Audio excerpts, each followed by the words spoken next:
In the volatile and high-stakes arena of American foreign policy, there are moments that define not just an administration but an era. Moments when the decisions made in Washington reverberate across continents, when the price of oil at a gas station in rural Ohio is directly connected to the flight of a ballistic missile over the Indian Ocean, when the fate of American troops stationed thousands of miles from home hangs in the balance of a diplomatic conversation being relayed through intermediaries in neutral capitals. This is one of those moments. Nearly 4 weeks into a military conflict unlike anything the United States has seen in decades, a conflict that has seen more than 9,000 American airstrikes against Iranian targets, a conflict that has driven oil prices to nearly $100 a barrel and pushed American families to pay nearly $4 for a gallon of gasoline, a new and extraordinary development has emerged. President Donald Trump is declaring that the United States and Iran are talking, not through back channels and vague signals, through senior officials at the highest levels of both governments, and Iran, a regime that for 47 years has built its identity around defiance of American power, has reportedly given the United States what the president himself is calling a very significant gift, a prize, he says, worth a tremendous amount of money, related to oil, related to the Strait of Hormuz, and delivered, the president insists, by the right people on the Iranian side. What does that mean? Who are those people? What is the gift?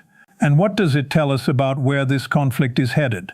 In the next 25 minutes, we are going to take you through every dimension of this story. The military picture on the ground, in the air, and at sea.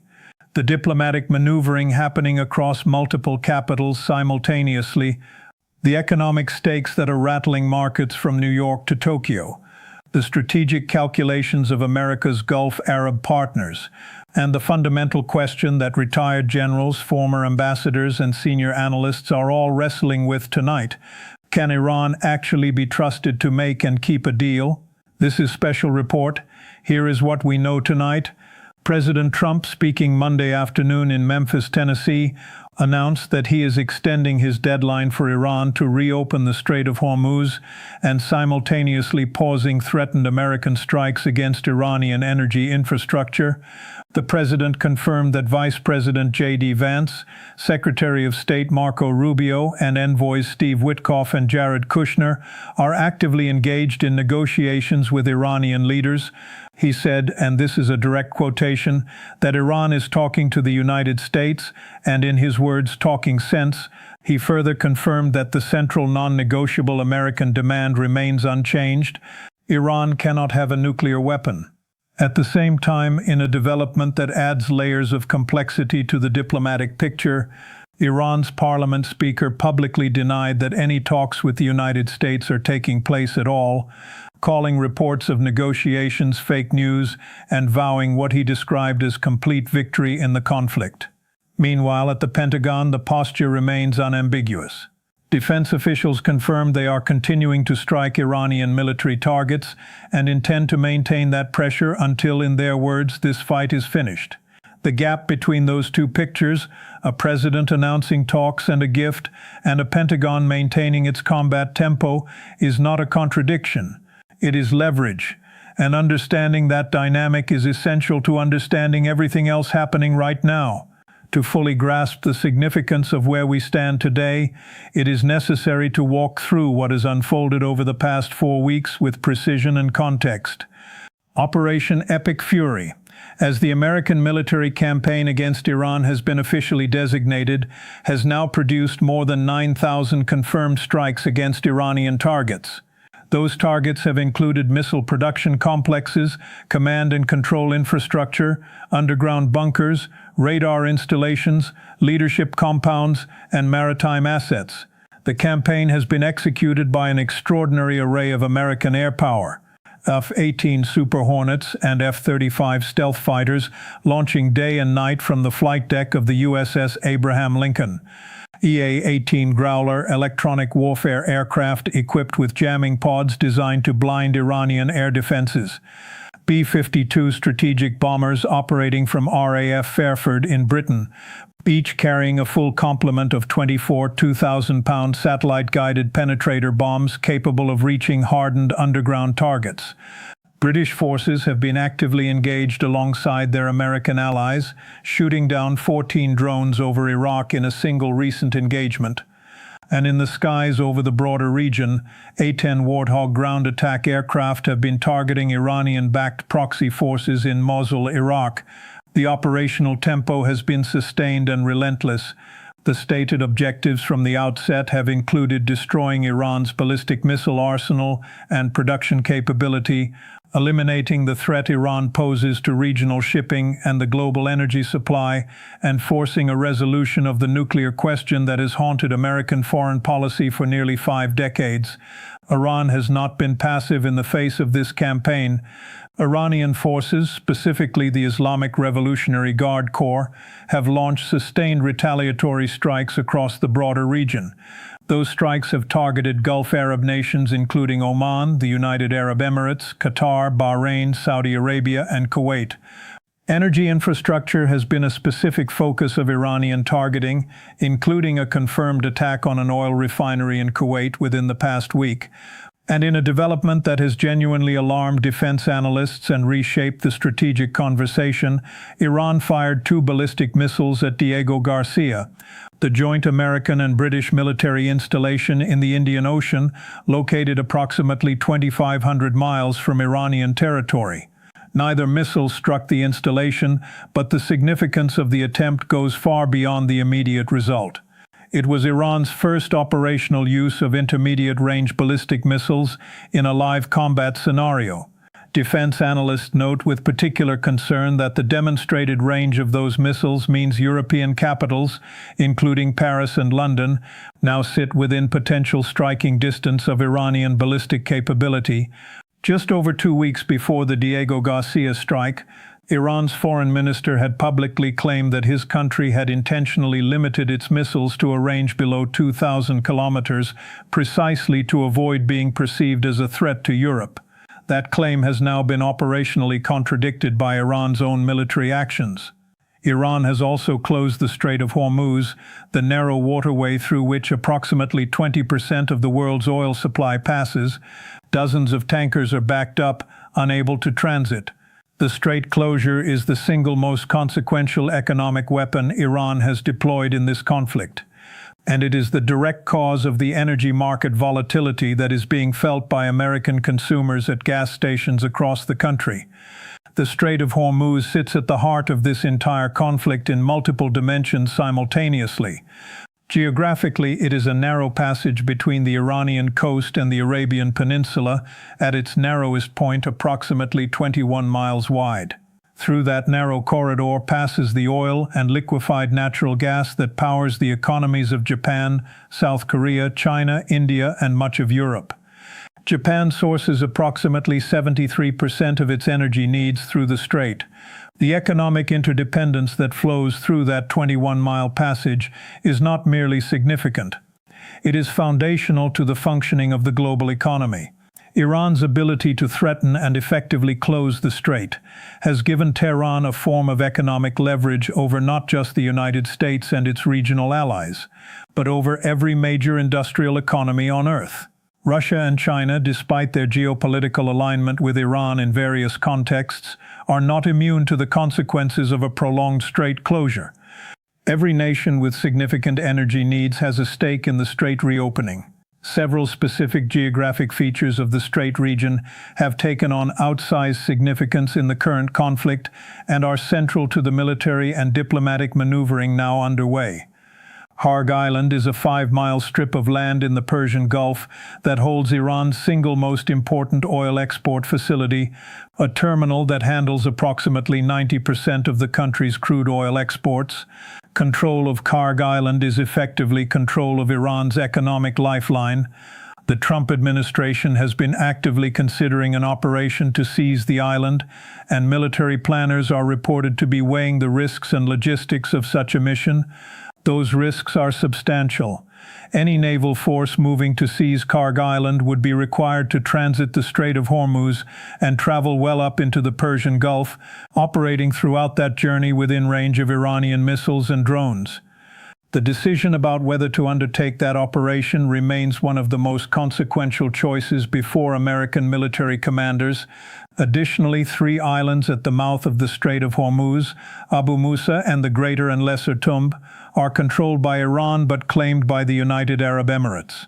These islands, positioned strategically at the choke point where the strait meets the broader waters of the Gulf of Oman, have been a source of ongoing dispute between Iran and the UAE for decades. Their strategic value in the current conflict is self-evident. Control of those islands is effectively control of the physical gateway through which global energy supplies must pass. American military analysts have noted that Larak Island, positioned just south of Hormuz Island, has been used by Iranian forces to effectively toll or tax shipping passing through the strait. Retired Rear Admiral Mark Montgomery, speaking on Fox News, suggested that eliminating Iranian military equipment on Larak Island could be a more achievable objective than seizing Karg Island, given Larak's distance from the Iranian mainland and the logistical challenges of projecting force deeper into the Persian Gulf. The military deployment picture reinforces just how seriously the Pentagon is treating the potential for ground operations. Marines from a unit based in Japan are expected to arrive in the theater within the coming 48 hours. Military analysts have described those Marines as well suited for a non-combatant evacuation operation if American embassies or citizens in the region face imminent threat. But the deployment conversation extends well beyond a contingency evacuation force. Fox News has confirmed that the 82nd Airborne Division, one of America's premier rapid deployment ground combat units, has been given prepared to deploy orders. The commander of the 82nd Airborne and members of its headquarters staff have been ordered to deploy to the Middle East. Senior military officials are actively weighing a possible deployment of a combat brigade from the division to support American military operations in the region. Additional C-17 transport aircraft have departed the United States carrying paratroopers and what analysts believe to be special operations forces bound for the theater. The American military footprint in the Middle East is expanding significantly, even as diplomatic conversations are underway. The diplomatic dimension of this story is simultaneously the most hopeful and the most uncertain element of what is unfolding. The United States has transmitted to Iran a 15-point peace plan. Much of the plan addresses the nuclear question, specifically the American demand that Iran not enrich uranium on its own territory and that it dismantle much of its nuclear enrichment infrastructure. The plan also addresses Iran's support for proxy forces throughout the region. Israeli media has reported the details of the plan, though the Trump administration has not formally confirmed them. What the president has confirmed is that the United States believes it is now talking to the right people on the Iranian side, and that those people have demonstrated their seriousness by delivering a gift related to oil and the flow of commerce through the Strait of Hormuz. The president declined to specify the nature of the gift at this stage of the negotiations, but was unambiguous that it was significant and that it demonstrated credibility on the Iranian side. Former Israeli ambassador to the United States Michael Oren, speaking from Tel Aviv where he had just emerged from a bomb shelter following a missile strike, offered his assessment that the gift was most likely related to allowing tankers to begin transiting the strait. Dozens of tankers have been held in place, unable to move through the waterway, their cargo representing enormous economic value to the global market. If Iran is signaling willingness to allow that traffic to resume as a gesture of good faith, that would represent a tangible and measurable concession, one whose value is directly legible in the oil price and whose significance would be immediately felt by economies around the world. But the question of who exactly the United States is negotiating with remains genuinely unclear and is a matter of significant analytical debate among those closest to the situation. Iran's parliament speaker, who has been publicly identified as a potential interlocutor, is a figure Ambassador Oren characterized as an old-time revolutionary, unlikely to make significant concessions. The foreign minister Arakshi has been mentioned in some reports as a potential contact, but Oren and others close to the Israeli intelligence picture suggest he lacks the authority to make binding commitments. The ambassador's assessment, based on Israeli sources, is that the people the president is actually engaging with are in the military and the IRGC, the Islamic Revolutionary Guard Corps. If that assessment is accurate, it carries significant implications. The IRGC is the most powerful institution in Iran, the organization that commands the country's missile forces, its proxy networks, and its security apparatus. Negotiating with IRGC figures is negotiating with the people who actually control the instruments of power in Iran. It is also negotiating with an organization that is formally designated as a terrorist entity by the United States government. President Trump addressed the question of trust with characteristic directness, saying he does not trust the Iranians, but that the gift they delivered demonstrates they are dealing with the right people. He framed the logic as follows. The Iranian leadership that created the conditions for this conflict has been largely eliminated. Senior leaders are gone. Third-tier figures have been eliminated. The people now in a position to make decisions are different people from those who created the problem, and their act of delivering on a promised gift shows they have at least some capacity to follow through on commitments. General Jack Keane, Fox News senior strategic analyst and former Army Vice Chief of Staff, expressed considerable skepticism about this framework. Keane noted that the regime has been, in his characterization, pathological liars and cheaters for 47 years, and that the intelligence evidence of Iranian behavior clearly demonstrated their ideological commitment to the path they have long pursued.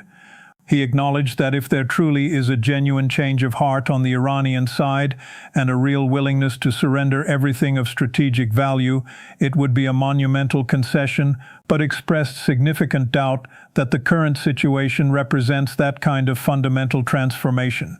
The skepticism expressed by General Keane and others reflects a deeper historical pattern that is essential context for evaluating the current moment. Iran's nuclear program has been the central challenge in American-Iranian relations for decades. Multiple administrations, Republican and Democratic, have attempted to constrain Iranian nuclear ambitions through a combination of sanctions, diplomacy, and covert action. The Joint Comprehensive Plan of Action, negotiated under President Obama and signed in 2015, represented the most comprehensive attempt to address the nuclear question through diplomacy. That agreement placed temporary limits on Iranian enrichment activities in exchange for sanctions relief. Critics of the deal, including President Trump, argued that its sunset provisions meant the limits were not permanent, that the inspection regime was insufficiently rigorous, and that it failed to address Iran's ballistic missile program and its support for proxy forces throughout the region. Trump withdrew from the agreement in 2018. Iran subsequently expanded its enrichment activities, ultimately producing near-weapons-grade uranium enriched to 60%, and publicly boasting, as reported by envoy Steve Witkoff, that the country possesses enough highly enriched uranium to produce 11 nuclear weapons. Iranian President Pezeshkian had maintained publicly as recently as February of this year that Iran was not seeking nuclear weapons and was prepared for verification. Ambassador Oren and others note the deep tension between that public claim and the operational reality of Iran's nuclear program. The economic dimensions of this conflict have been felt immediately and acutely by American consumers and global markets alike. Oil prices, measured by the West Texas Intermediate benchmark, have ranged from roughly $88 to $100 per barrel since the conflict began, reflecting the market's real-time assessment of the probability that the Strait of Hormuz will remain closed and the uncertainty about how the conflict will resolve. The national average price for a gallon of regular gasoline has reached $3.97 according to AAA, a full dollar higher than just 1 month ago. Energy Secretary Chris Wright has acknowledged the pain American consumers are experiencing while framing it as short-term disruption in service of a multi-decade problem.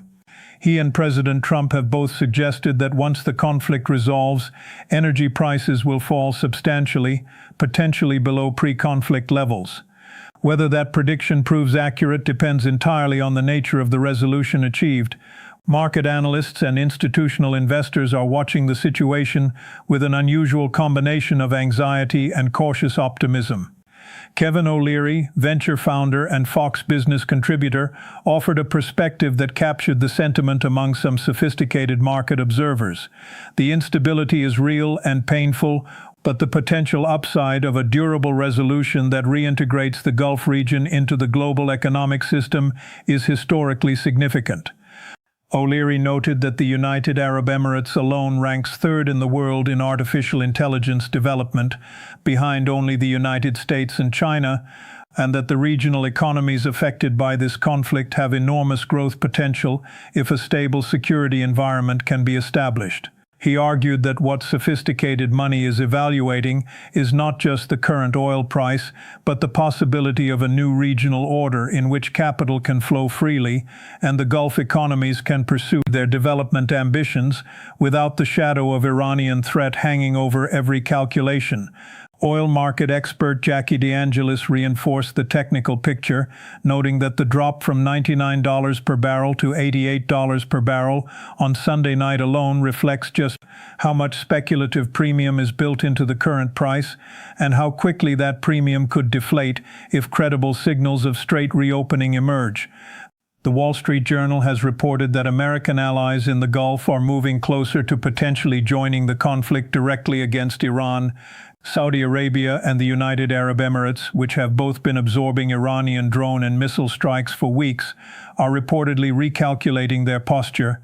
Saudi Crown Prince Mohammed bin Salman has reportedly been urging President Trump in direct conversations to continue military operations until the hardline Iranian government is eliminated, seeing in the current moment what the New York Times described as a historic opportunity to remake the Middle East. That framing echoes the broader vision that American officials and regional partners have articulated for a transformed regional order, one that would include a normalization of Saudi-Israeli relations and the expansion of what the Trump administration calls the Abraham Accords framework. Former Israeli Ambassador Oren and retired Navy Captain Brent Sadler both noted that this vision of a reshaped Middle East was already gaining momentum before the October 7th attacks in 2023 interrupted the normalization trajectory. The current conflict, whatever the short-term costs, is being evaluated by some regional actors through the lens of whether it creates the conditions to finally realize that broader transformation. Multiple countries are engaged in mediation efforts to facilitate a negotiated end to the conflict. Egypt, Oman, Pakistan, and Turkey have all reportedly been in contact with both the American and Iranian sides. India's foreign minister has spoken directly with Secretary Rubio. India has deployed warships to escort its tankers through the Strait of Hormuz, a signal of both the economic stakes for New Delhi and the degree to which the conflict has drawn global actors into its orbit. NATO's Secretary General has indicated that allied nations are coming together to consider how to contribute to securing the strait. France has reportedly sent a carrier strike group to the region. The international pressure for a resolution is coming from every direction, from American allies in Europe concerned about energy supplies, from Asian economies dependent on Gulf oil, from Gulf Arab states absorbing Iranian attacks, and from the global shipping and insurance industries facing paralysis in one of the world's most critical maritime corridors. Several key military and strategic questions remain unresolved as the 5-day pause plays out. Retired Rear Admiral Montgomery and other analysts have emphasized that the Strait of Hormuz question cannot be considered resolved simply by an Iranian statement of willingness to allow traffic. The mines, the drone capabilities, and the shore-based anti-ship missile systems that Iran has deployed to threaten transit through the strait must be comprehensively addressed before commercial shipping can safely resume at scale. Even if a ceasefire or agreement is reached, untangling the backlog of dozens of tankers and restoring insurance market confidence in the safety of strait transit could take weeks or months according to multiple analysts. The operational military assessment from Rear Admiral Montgomery suggested that thoroughly addressing the maritime threat would require approximately 2 more weeks of focused military operations against Iran's maritime threat infrastructure, even in the most optimistic scenario. The question of what happens to the Iranian regime itself is one that American officials have handled with deliberate ambiguity. President Trump has explicitly denied that regime change is an objective of Operation Epic Fury. General Keane and others have noted that whatever emerges from negotiations, the regime in Tehran would likely remain in place formally, which raises the question of how any agreement can be durably enforced. At the same time, Trump made a remarkable observation Monday that the Iranian leadership structure has been so thoroughly disrupted by the conflict that what now exists is effectively a new group making decisions, people who were not in charge when the conflict began. Whether that new group has both the authority and the genuine willingness to make and keep commitments of the magnitude the American side is seeking remains the central unanswered question. For the American military personnel serving across the region, and there are approximately 50,000 of them across multiple installations in Qatar, Saudi Arabia, the UAE, Kuwait, Bahrain, Jordan, and Iraq, the coming days will be watched with intense personal attention. These are the men and women whose safety is directly tied to the decisions being made in Washington, Tehran, Riyadh, and every capital where intermediaries are relaying messages between the two sides. The Marines arriving from Japan, the 82nd Airborne standing by on prepared to deploy orders, the sailors on the Abraham Lincoln launching sorties day and night, they are the human reality behind every abstract strategic calculation being made in this conflict. What should viewers watch for as this story develops? The 5-day deadline President Trump has set is the first and most immediate marker. If no credible progress toward a straight reopening emerges by that deadline, the administration has indicated it will resume consideration of strikes against Iranian energy infrastructure. The question of whether a direct face-to-face meeting between American negotiators and Iranian counterparts can be arranged, reportedly being pursued by Steve Witkoff in a location such as Pakistan, is the next critical milestone. Any concrete evidence that tanker traffic is actually being permitted to resume through the strait would be a measurable signal of Iranian seriousness, and the question of the Karg Island operation remains live. If negotiations falter, the military option of seizing that island, Iran's primary oil export terminal, would represent a fundamental escalation in the economic dimensions of the conflict. The broader historical significance of this moment is difficult to overstate. The relationship between the United States and Iran has been defined by antagonism since 1979. 47 years of hostility, of proxy conflicts, of assassination attempts, of nuclear brinkmanship, of American troops killed by Iranian-backed forces. If a genuinely durable resolution emerges from the current moment, one that addresses the nuclear program, the missile program, and the proxy network, it would represent one of the most consequential diplomatic achievements in the modern history of American foreign policy. The skepticism expressed by General Keane and others about Iranian reliability is grounded in decades of documented behavior and is not easily dismissed. But as President Trump noted, the people across the negotiating table today are not the same people who created the conditions that made this conflict inevitable. What they will do, whether they have the authority to make binding commitments, and whether those commitments will hold, is what the next 5 days will begin to reveal. The lights on the flight deck of the USS Abraham Lincoln are still on tonight. American jets are still launching strikes. Iranian drones are still falling on Gulf Arab cities. The tankers are still waiting at the mouth of the Strait of Hormuz. But something has changed. A gift has been given. A president says he is dealing with the right people. And for the first time in 4 weeks of sustained combat, there is at least the possibility that the conversation happening right now leads somewhere different from more of the same. Whether that possibility becomes reality is the story that will define this presidency, this region, and the global economic order for years to come. We will be watching every development as it unfolds and bringing it to you in real time. For Special Report, this has been your comprehensive briefing on Operation Epic Fury and the diplomatic breakthrough that may be reshaping the conflict. Stay with us,